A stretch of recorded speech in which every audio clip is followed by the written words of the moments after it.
From Bill Munsey Park in Detroit, Michigan, it's Stroh's Thunderfest 83, a day of unlimited hydroplane racing. Brought to you by Dutch Boy Paint. When Dutch Boy goes on, the value goes up. And by Quaker State. Today, you need a motor oil this good.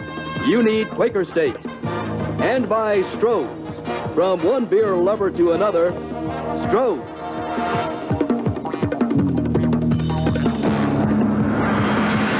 This is the Detroit River, considered by many to be the world's busiest recreational waterway, but this week it's been all business. The river has come alive to the scream of high-powered engines propelling sleek racing crafts at speeds over 200 miles an hour.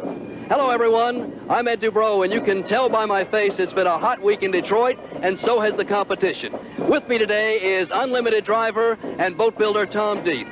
And Tom, this has been a week to satisfy any speed freak or boating enthusiast. It certainly has, Ed. We've had the offshore races earlier this week in which a world record was set. Earlier today, we had the Grand Prix. They put on one heck of a show. And now we're waiting for the championship heat, the unlimited hydroplanes here in the spirit of Detroit. Tom, you won the prestigious Gold Cup here in '76. And to a man, and especially today, they say this is the toughest of all courses you guys drive on. It certainly is, Ed. This is one of the tougher courses because of the rough water here in Detroit. We've got seawalls that dot the shoreline, which the wakes ricochet off of and go back onto the race course. We have the Belle Isle turn, of course, the fastest straightaway in the unlimited history, the Belle Isle bathing beach. Then you come up onto the Detroit Yacht Club docks where the boats are rocking back and forth, creating more wakes and causing more rough water. Then as you're exiting the Rooster Tail turn, looking straight on the driver's face is a concrete seawall.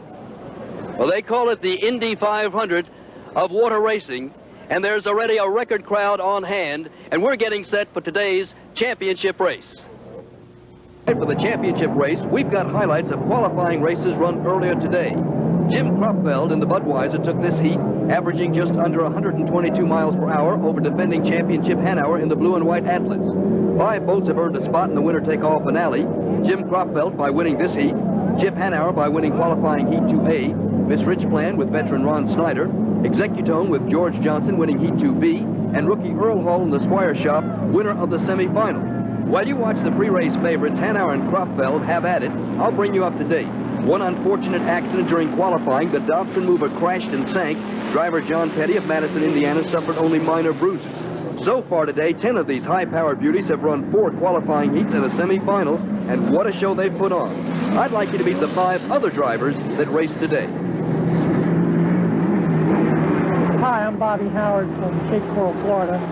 I drive the Miss Pure Delight. Hi, I'm Milner Urban from Miami, Florida, and I drive the Miss Reno. Hi, I'm Terry Turner. I drive Team 5, and I'm from Pomona, California. Hi, I'm Fred Leland. I'm from Seattle, Washington. I drive the Speedy Printing U40. Whoa, I'm Todd Jarling from Madison, Indiana, and I drive the Miss Tosti Asti Unlimited Hydroplane. As you can tell from watching this race taped earlier, the water is very rough.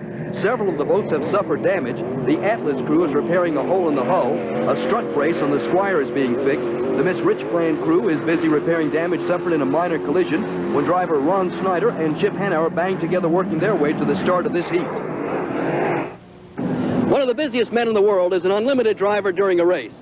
Let's go to my colleague Tom Deeth. That's right, Ed. A lot of times when I was driving an unlimited hydroplane, I wished I had another hand. Let's take a look at a driver's cockpit. First of all, we have the steering wheel, and then we have the most important gauge on the dashboard as far as I'm concerned, the manifold pressure gauge. If the driver exceeds a certain amount of manifold pressure, he'll blow the engine up. In the center of the dash, we have the tachometer, which tells the driver the amount of RPM the engine is turning. And unlike a race car, a hydroplane has a water speedometer. It tells the driver how fast he's going. We have the oil pressure gauge, our mag switch, and on this side of the cockpit, we have a mix control with a starter and a primer. It's a complete unit. It's one of the most important things that the driver has to fool with when he's starting the boat. We have down on the floor to the right is, of course, the accelerator pedal, and on the left is the brake.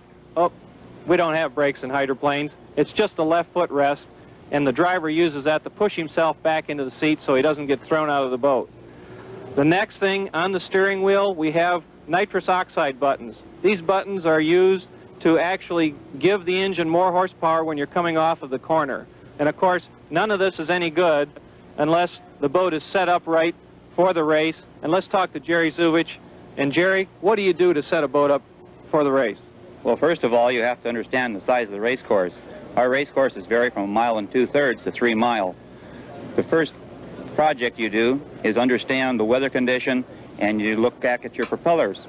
Props range in 2 blades and 3 blades. If the course is long, like this particular course, we run a 2-blade. If the course is short and a lot of fast turns, you run a 3-blade. The 3-blade enables the back of the boat to stay up in the air. Secondly, you go then to your gear ratios to match up to your propeller. For final tune, you have the wing. The wing you can adjust up and down, of course, for your flight level of your hull. It's very important to keep your boat parallel to the water. You adjust your wing wrong, the boat possibly could blow over, or you could have the nose riding too heavy in the water. These are your major adjustments. Thank you, Jerry. And thank you, Tom. The second heat of the day was a continuation of close side-by-side racing between the two newest members of the Thunderbolt fleet, Fred Leland, the owner-driver of the Speedy Printing, on the left, and Miss Renault on the right. Miss Renault is driven by Milner Irvin, who came out of a brief retirement. Last year, Milner was the driver representative on the Unlimited Commission and worked with me on TV. But once again, the sea beckons. What's it like for a successful driver working with a new team and a new boat design? Certainly, when you take a brand new boat and stick it in the water, you're going to have some problems, and we're finding a few of them. But I think once we get some of those problems ironed out, we're going to be perhaps competitive with the Atlas and Bud. Milner won that heat, but didn't qualify for the upcoming championship race. And it's just about that time. They're putting the boats in the water, and they're checking the course for debris. One, Ed DeRoe and Tom Deeth at Bill Munsey Park in Detroit, Michigan. The boats are on the course. Let's meet the drivers involved in this championship race. Hi, I'm Chip Hanauer from Seattle, Washington, and I drive the Atlas Van Line.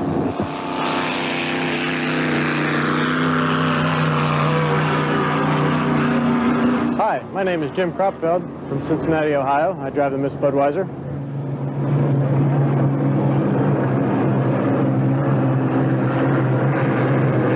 Hi, I'm Ron Snyder from Pickwa, Ohio. I drive the U6 Rich Pan Food Service boat. Hello, I'm Earl Hall from Hampton, Virginia. I drive the U2, the Squire Shop.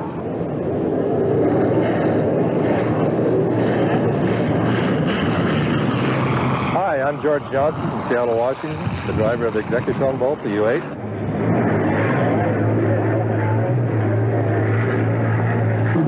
The drivers have started to mill for position. We're waiting for that 1-minute gun. Tom, you've been there. What's it like? Well, it's strictly business in the cockpit right now from a driver's standpoint. You're concentrating on your start, jockeying for position, and one of the things that's going to make it more difficult is the fact that the wind is picked up here on the Detroit River, and there's now a lot of ground swells, a lot of white capping down by the Belle Isle Bridge. Well, we have less than a minute to go. The boats are building to race speeds. Tom's always talking about the importance of the start. Let's hear what defending champion Chip Hanauer has to say. The start is probably the most crucial part of the race. The object is to get the inside and hit the starting line with as much speed as you possibly can. I would say the guy who gets the jump at the start is probably going to be the winner of the race. 5 hydroplanes on this treacherous 3-mile water raceway heading for the start of this winner-take-all finale. Chip Hanauer, Jim Kropfeld, Ron Snyder, George Johnson, and rookie Earl Hall. Well, Chip Hanauer has what he wants, that all-important inside lane. Ron Snyder has taken lane 2. Jim Kropfeld has to settle for lane 3. And Earl Hall is outside. George Johnson seems to be slightly off the pace. Well, I think Jim Kropfeld has jumped the gun. He was awful early on the start. Well, Chip Hanauer might have been right on the money, or he jumped too. Now, Hanauer may be just a little anxious because he jumped the gun in a heat earlier today, and no one knows. Wait, there's the official signal to the drivers that someone has jumped the gun, but they won't be able to see that until the next time around, so Hanauer really doesn't know. That's right. He's got to be concerned at this point because he pressed the clock awful closely, and you can see the rough water in the Detroit Belle Isle turn there. I've got the official word now. It was Jim Kropfeld. He was the guilty party at the starting line, but Chip Hanauer doesn't know that. Well, Chip isn't going to find out until he comes around to the start-finish line, but he's still going to run this race like all the marbles are on the table. Well, Chip doesn't know it yet, but he's in the driver's seat, and I understand that Jim Lucero took a big gamble just prior to the race, changed everything on the boat. Well, he had to make some changes to get the boat to handle better because of the fact that the wind was kicking up and the water conditions were worsening, and the boat seems to be working perfectly now as it's heading down toward the Detroit Yacht Club. Well, Jim Cropvelt knows he jumped the gun. He's got to get on it. He's definitely got to get on it. He's got to try and unlap himself so he can get those most valuable national points. I think we should explain right here that Cropvelt, who jumped the gun, automatically is penalized a lap, and even though it looks like he's in second place, he is really in last place, and right now Earl Hall is in second place, and you see them coming through the Rooster Tail turn. Cropvelt's familiar with the Detroit course. This is his first unlimited race, but he won the Grand Prix Championship here in 81 and 82. Yes, he did, and he's going to need all that experience right now because the Squire shop is coming up along the outside, and you can see that Jim has looked over. He's going to get on the nitrous button, and he's going to try and pull away to get ahead of Earl. But there is your leader right now, Chip Hanauer, 28 years old, a bachelor, the defending national champion, fulfilling a boyhood dream, graduate of Washington State and a former teacher before he got involved in unlimited hydroplane racing. And look at that average speed, over 115 miles an hour. Tom, that's tremendous. That's incredible because the river has really kicked up. The wind is blowing. Look at the Atlas pounding through the Belle Isle turn. And in order to run that 115 miles an hour average, as slow as he has to go in the corners, he must be hitting close to 165, 170 on the backstretch over there by the Belle Isle bathing beach side. Well, you know, when you're being bounced around in that cockpit, whoa, wait a minute, we have our first casualty, Tom. The first casualty of the race is the Squire shop. Earl Hall is pulling down on the backstretch. It's Earl Hall, and he's out for the day. And the Atlas fan lines, though, seems to be running just like it's supposed to and coming down the backstretch. I would imagine that right now Chip Hanauer and his crew has to be very happy with the way the boat is running, but Jim Cropvelt certainly is not going to give up, and I don't think Chip is going to come off the throttle that much. Not at all. He just looked over his shoulder. He saw where he was on the race course, and he knows he's got a comfortable lead now, so he can probably back it down just a little bit and conserve the boat. Well, Cropvelt is not going to give him any breathing room if he can. And Chip seems to be running very well right now. Also running a very good race and a smart race is Ron Snyder in the Rich Plan Food Service. Well, Ron is running a very good race. He's driving a conventional boat, which the driver sits behind the engine. He's also going to get a much rougher ride sitting back there. Don, from what you've told me, I am amazed. Average speed after the second lap, over 110 miles an hour. Well, and the Atlas is now going through the Belle Isle turn again, and the water is getting even worse, but the boat seems to be performing very well, and he's heading now down the Belle Isle straightaway. Here's how we stand after 2 completed laps. Chip Hanauer has the lead.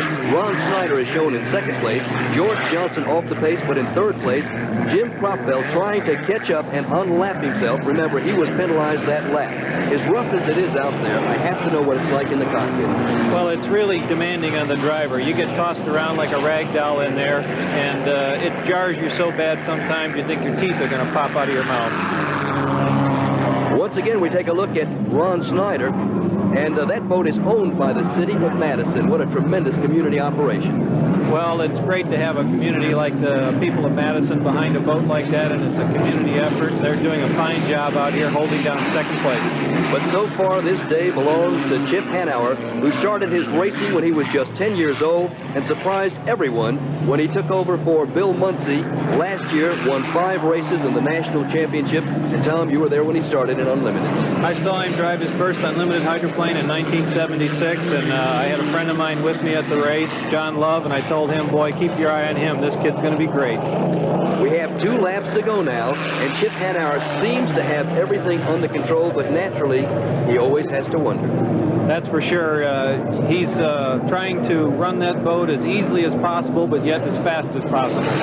Look at that lap speed. Still up there around 110 miles an hour, so that must be very comfortable for the Atlas to run at that speed, even though the water conditions are bad.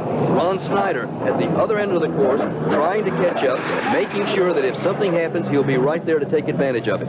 Well, Ron's trying to keep the Atlas in sight. He knows he's got second place locked, and anything could happen in this game. A little bolt could break, the Atlas could go dead in the water, and Ron could be the winner. He's already won once this year. I think we have to realize that there are 4 boats in the race, and as you said, anything can happen, and George Johnson may be hanging around for that opportunity too. Well, George is running a real conservative race. It's obvious his game plan was to go out there and finish. He didn't mix it up at the start, and he's just been kind of hanging on there, and right now he's in a 3rd place, and it's a strong 3rd. But it seems like that boat is making him work. Well, it's one of the older boats, and it's narrower than the newer designs, like the Atlas, which is the state-of-the-art unlimited hydroplane at the present time.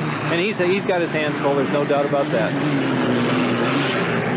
Chip Hanauer, our leader, coming up and about to lap George Johnson, so you know that Chip has not really let off the throttle that much. Well, again, he's got his boat running at a comfortable speed. He's not going too fast, but yet he's not going too slow. It's just right. I think we should point out here, I have been told that a world attendance record for a sporting event was broken today, that the crowd is estimated at over 750,000 people. And Tom, you grew up here. You've never seen anything like this, have you? Never seen anything like this. Even when they had the Gold Cup here last year, this is fantastic. It sure pumps the drivers up when you have that many people rooting you on, because that's why we do our thing. And a beautiful shot of your leader, Chip Hanauer, as he takes this last turn on the Belle Island side. Before the race, we spoke to Chip and asked what would be his feeling and thoughts if he was leading with 1 lap to go. If you've got a lap to go and you're leading the race, the first thing you start listening for is problems. You know, you hear every little nook and cranny in the engine. But if you are out in front, what you got to do is use as much race course as possible. Make sure that if they are going to go around you, they're going to have to do it on the outside. The only thing Chip Hanauer has to worry about right now is that everything stays together. He's only about a half mile from his 9th career victory and back-to-back wins here in Detroit, and we have another casualty, Jim Cropfeld. Jim is obviously out of the race. He waved his arms, which signifies driver okay. The Atlas is now heading up the backstretch. He's got 1 more corner to go, and then there's the short run to the start-finish line. If Chip can keep it together, he will join such greats as Gar Wood, Stan Dollar, the legendary Bill Muncie, and the immortal Dean Chenoweth, who have won back-to-back here in Detroit, along with my colleague, Tom Deeth. And Tom, you must know how he feels. It's the greatest feeling on earth. When you win here at Detroit with all these people watching you and cheering you on, and of course the Atlas band lines are the great rooting section here in Detroit. It's one of the most popular victories for Chip, I'm sure. And for veteran Ron Snyder, a 2nd place finish, I'm sure will keep the 14,000 owners in Madison, Indiana happy. And Big George Johnson brings the Executone home in 3rd place. Jim Cropfeld and Earl Hall failed to finish, but this day belongs to 28-year-old Chip Hanauer. You see him there applauding his crew, and rightly so. They did a masterful job in keeping him on the water this week. They worked real hard all day long, and it's a tribute to their racing team. That is one happy team, and I know they'll celebrate tonight. Muncie Park in Detroit, Michigan, I am talking to a very happy and proud 28-year-old winner of our championship race, Chip Hanauer. Chip, 28 years old, and the Atlas van lines, 2 in a row on a tough river like Detroit. You have got to be 10 miles high. I am. You know, last year winning the Gold Cup here was the best day I ever had in my life, and today to turn our year around and win against, you know, in front of the best fans in the world and the best racing city in the world, it's great. Someone was penalized because they jumped the gun. Did you think it might be you? You never know, you know, because I hit the start real good. When you hit the start good, it's only a matter of, you know, a fraction of a second if you're over. And I knew somebody had because they notify you, but you don't know who. And I was just glad to get that green flag with 1 lap to go, because then I knew it wasn't me. I've got something I know you're going to want to look at and maybe give us a couple of opinions, and that's the last few laps of the race. You got off to a good start. You led about all the way. Did the boat run the way you wanted? Well, Ed, the boat's still not where we'd like to have it, but it's much better than it has been all year. And the start really helped. You know, when you can get out in front, especially on a rough water race course like it is here at Detroit, that's a big advantage. And then when the Budweiser jumped the gun, you know, that just made it all the easier. Well, you had some other competition, but it never really developed because your boat was running great. Well, yeah, it really was. Jim Lucero and Jim Harvey made a change just before the final heat. 5 minutes before the heat, he walked into the motorhome and looked at me and smiled and said, "This one's going to work." He says, "I know I've told you that before." He says, "But this one's going to work." And it did. you also had a little damage to your boat from earlier competition, and I know you were very concerned after you won that first heat, and we talked to you, and you really didn't know whether you'd get into this one. Yeah, we had done a lot of damage to the boat. Unfortunately, we had contact with the Rich Plan food service boat at the start. That caused some damage to our boat, and then also the water being so rough, it actually just pounded a hole right in the front of the boat. So we just threw some aluminum over the hole, and it held. When you started running well, but Chip, on those last few laps with everything going so well, what was going through your mind? I was worried about that hole, Ed. You know, we just put a thin sheet of aluminum over it, and I could feel that sponson pounding in that rough water. And all my thoughts were on that piece of aluminum, that it would stay put. We've got you now coming around, getting ready to take the checkered flag. Checkered flag, 2 years in a row, tough course, on a place where I know you want to win.